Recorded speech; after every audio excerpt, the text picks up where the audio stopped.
Las cosas que hizo España en los siglos XVI, XVII y XVIII, como la expulsión de los jesuitas, la burocracia colonial, etc., terminaron por debilitar su poderío y su influencia en América.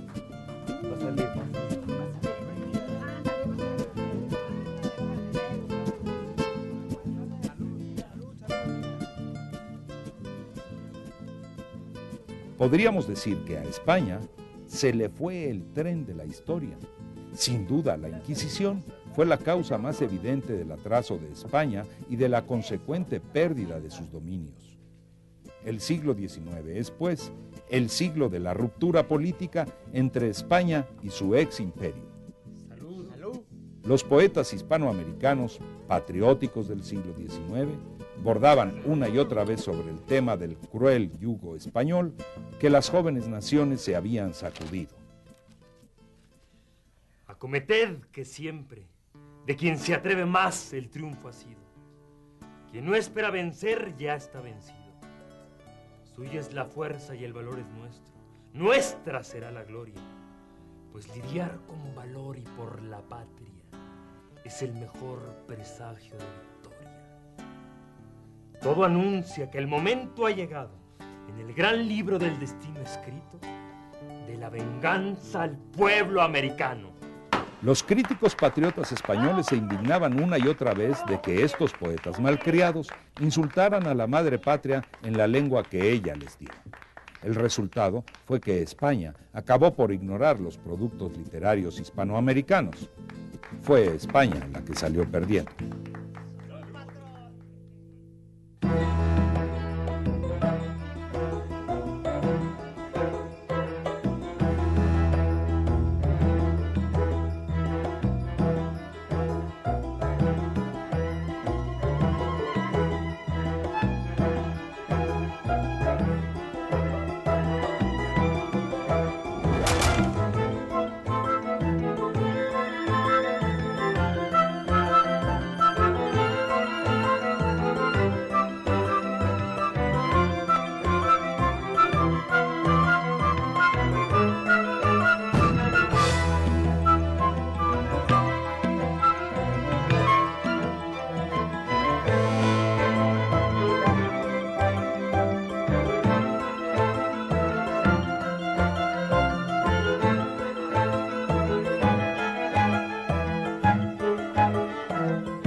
Las luchas de independencia constituyeron básicamente un movimiento planeado y dirigido por criollos y algunos mestizos, hombres de gran cultura, muchos de ellos, como Bolívar, Sucre, San Martín y Miguel Hidalgo. Hidalgo contaba con el apoyo de criollos, indígenas y mestizos, pero sobre todo con la ayuda de una poderosísima aliada, la creación más compleja y singular del naciente pueblo mexicano, la Virgen de Guadalupe. Virgen de color aceitunado, Guadalupe hizo de los criollos, de los mestizos y de los indios un solo pueblo, al menos virtualmente unido en la misma fe carismática.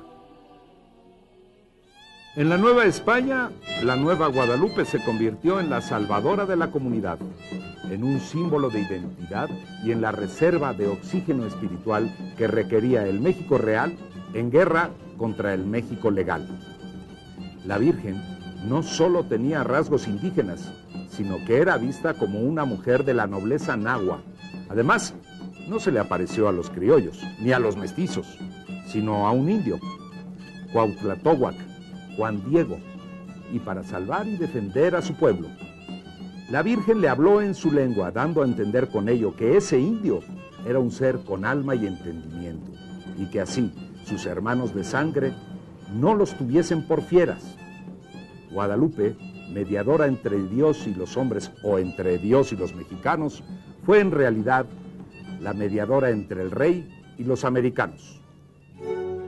Todos los mexicanos que respondieron a los desafíos de España y de toda Europa en nombre de la patria americana fueron grandes devotos de Guadalupe. Sigüenza y Góngora, siglo XVII. Clavijero y Mier, en el siglo XVIII, y Lizardi, en el XIX. La guadalupanización de Nueva España se extendió también a los toponímicos. Todos los pueblos de las Indias occidentales que llevaban el nombre de Guadalupe a fines del siglo XVIII, los 2/3 se lo debían a la imagen mexicana del Tepeyac. La devoción de la Guadalupe fue para México el aspecto espiritual de la rebeldía colonial. Y con ella, el pueblo logró la independencia. Es muy revelador el hecho de que Manuel Félix Fernández, el primer presidente de la República Mexicana, adoptara el nombre de Guadalupe Victoria.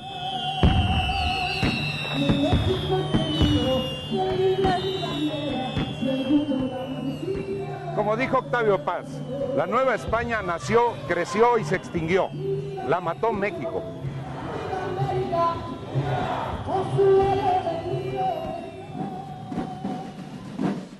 Claro, México era todavía un concepto, una utopía quizá. Antes de ser una nación, tuvieron que pasar muchas cosas.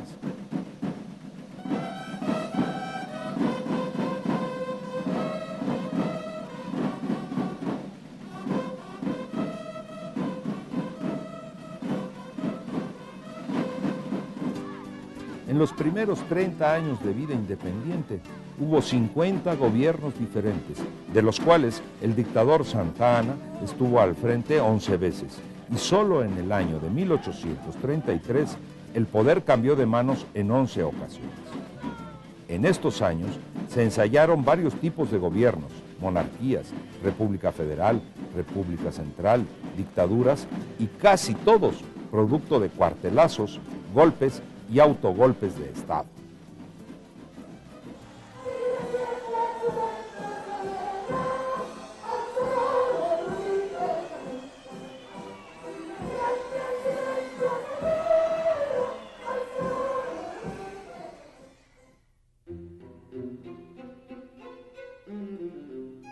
El siglo XIX también está marcado por la lucha entre los liberales y los conservadores. Con respecto a la lengua, esta lucha se manifestó en el nombre mismo de México. Se cuenta que los conservadores querían conservar la J y los liberales querían la X.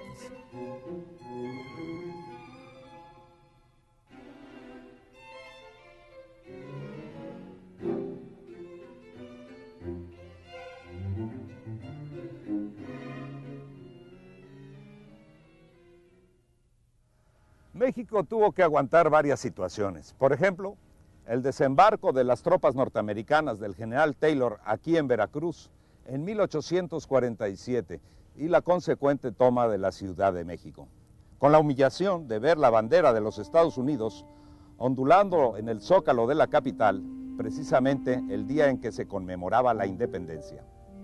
Y todavía hubo más. En ese siglo, Texas se separó de México y fue anexado a los Estados Unidos. Y peor aún, por solo $15 millones, México pierde la mitad de su territorio. California, Nevada, Arizona, Nuevo México, Utah y Colorado. Para los Estados Unidos, esa fue la guerra más productiva sostenida contra México en solo 2 años. Pero para nuestro país, esa fue una de las tragedias más serias de su historia.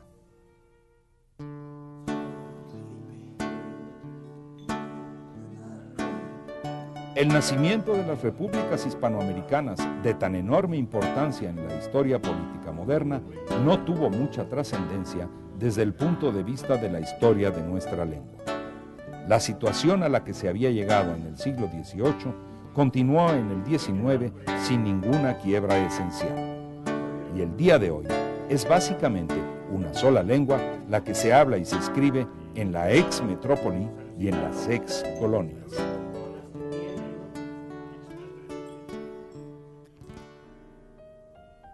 En este sitio se instaló la primera imprenta de América en 1539. Casi 3 siglos después, la libertad de imprenta promulgada en 1812 estimuló el periodismo y en particular el periodismo político, el cual nace con la independencia y tiene un carácter polémico. A los pocos días de decretada la libertad de imprenta, José Joaquín Fernández de Lizardi funda un semanario destinado a la celebridad. el pensador mexicano. Lizardi combatía con sinceridad los vicios de la sociedad colonial, el abuso de autoridad, los privilegios de ciertas clases, la mala distribución de la riqueza, la defectuosa educación, etc. Luchó por la causa de la independencia en los diversos periódicos que publicó, perseguido siempre por la censura y las prohibiciones. A causa de sus artículos fue aprehendido varias veces.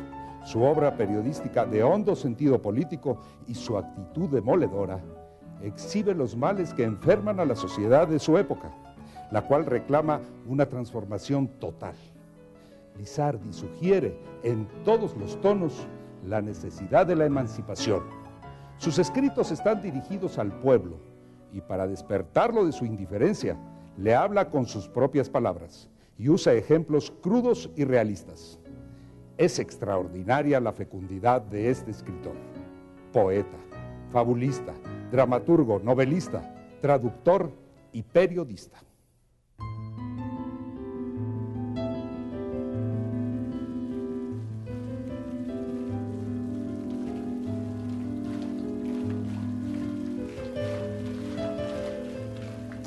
Es verdad que después de Sor Juana Inés de la Cruz, la literatura mexicana cayó en el marasmo, pero lo mismo sucedió con la española.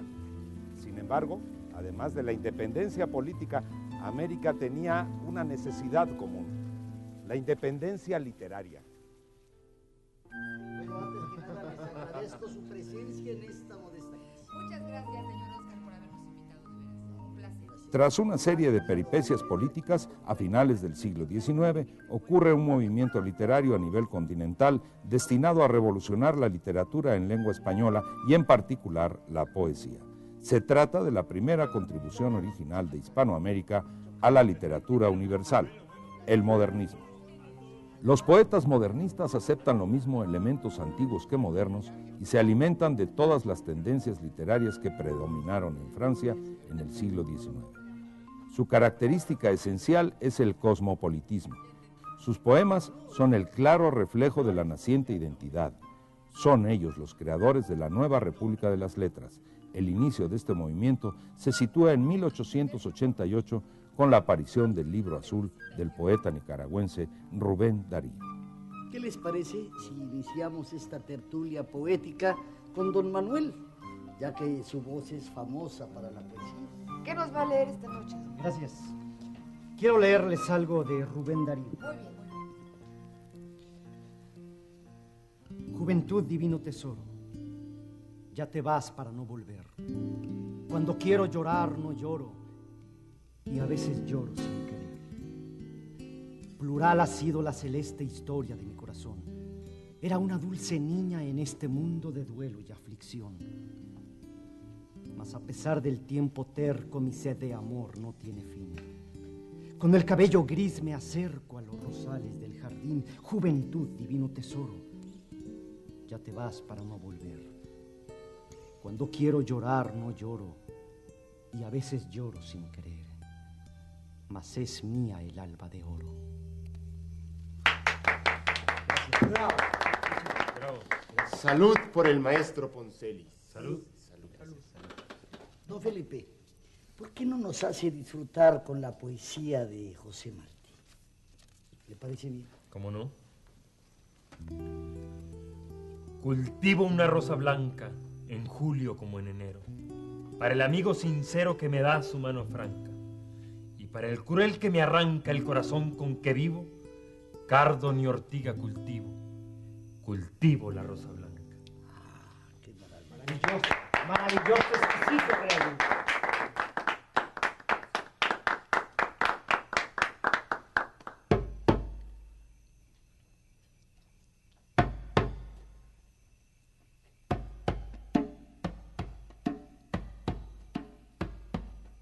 Yo soy el cantor de América, autóctono y salvaje. Mi lira tiene un alma, mi canto un ideal.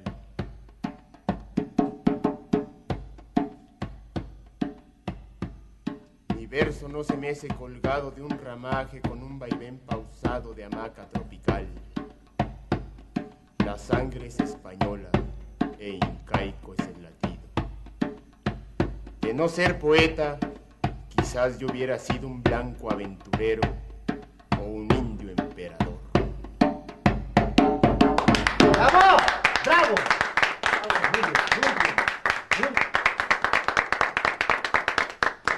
Salud, señores. Salud. Salud.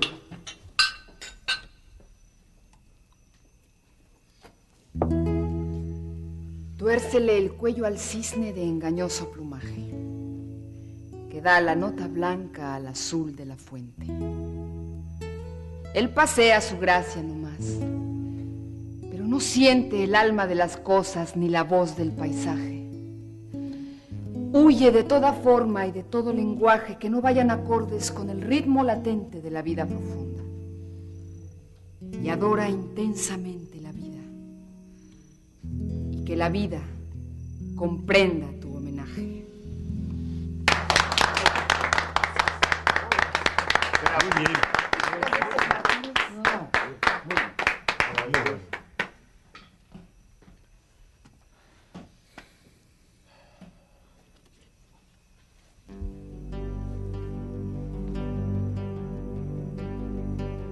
Quiero morir cuando decline el día,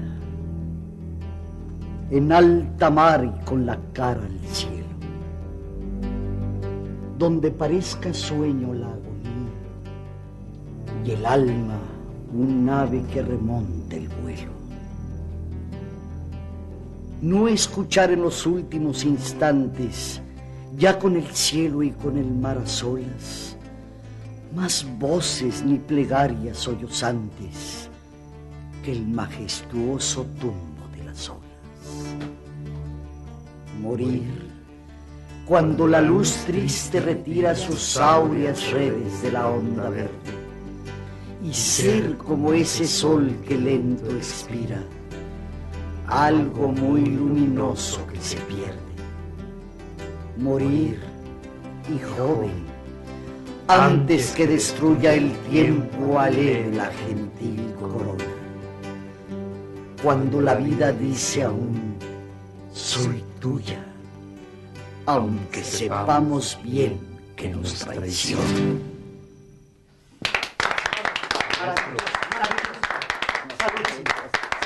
Salud. Salud. Salud.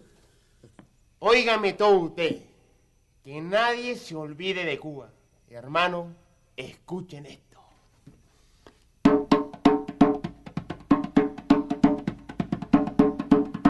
Han floreado otra vez los rosales junto al muro de un viejo jardín. Han floreado otra vez los rosales. En efecto, en 1898, apenas hace 100 años, Cuba logró su independencia y con ello España perdió sus últimas colonias americanas.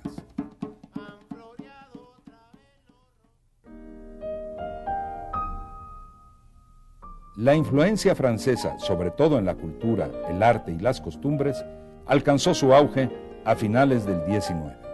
Tan solo para tener una idea de la avalancha de galicismos en nuestra lengua, veamos esta lista: parlamento, asamblea, debate, burócrata, finanzas, gendarme, brigada, acordeón, fagot, oboe, modista, blusa, corsé, pantalón, chaleco, chaqueta, bufanda, bisoñé, restaurante, menú, consomé, filete, croqueta, puré, flan, bombón, merengue, etiqueta, edecán, coquetería y hacer el amor. Con Porfirio Díaz, el país alcanzó un desarrollo importante. Se construyó la red ferroviaria de México, se impulsó el comercio y creció la economía. Sin embargo, solo las clases privilegiadas disfrutaron de ese crecimiento. Esta situación fue un importante detonador del levantamiento campesino más importante de la época.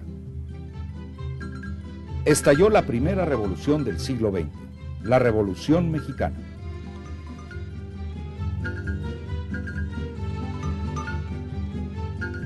En En el caso de la lengua, la brutal conmoción que provocó la Revolución Mexicana inspiró una literatura que reflejaba desde diferentes ángulos una amarga realidad. Surge así la novela de la Revolución. Uno de sus más importantes representantes, Mariano Azuela, observó de cerca uno de los aspectos más desenfrenados de la Revolución. En su novela Los de Abajo, Azuela ahondó en la psicología colectiva del pueblo para dar un testimonio literario y humano muy profundo y completo de México. La obra de Azuela es uno de los valores más firmes de la narrativa contemporánea.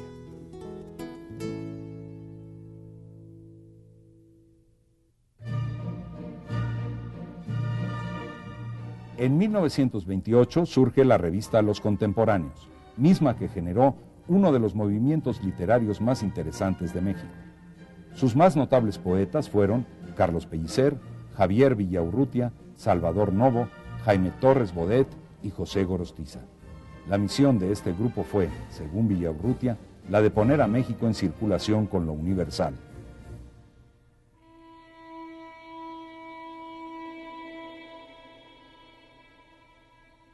En los años 50 aparecen dos novelas de gran originalidad, Pedro Páramo y El llano en llamas, del notable escritor mexicano Juan Rulfo.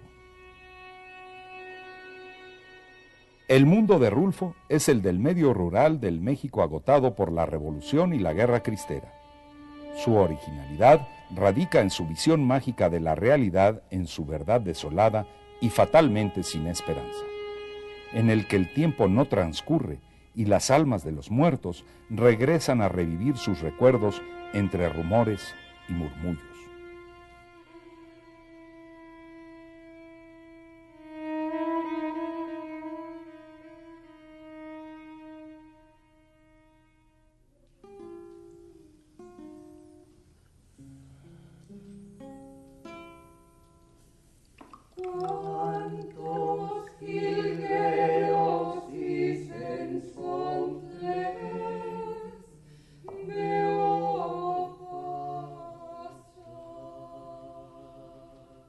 Desde antes de la Revolución hasta nuestros días, se creó una de las más originales expresiones artísticas del pueblo mexicano, el corrido. Pero qué tristes cantan esas avecillas, van a Chihuahua a llorar sobre Parra, donde descansa el general Francisco Villa. El antecedente del corrido es el romance español traído a América en el siglo XVI. Aquella tumba donde descansa para siempre el general, sin un clavel, sin flor ninguna, solo hojas secas que le avienta el vendaval. Amigo fiel, cual buen soldado. Las nuevas naciones no solo ya hablaban bien el español, sino que hicieron de esa lengua una aliada, una musa, hermana y madre.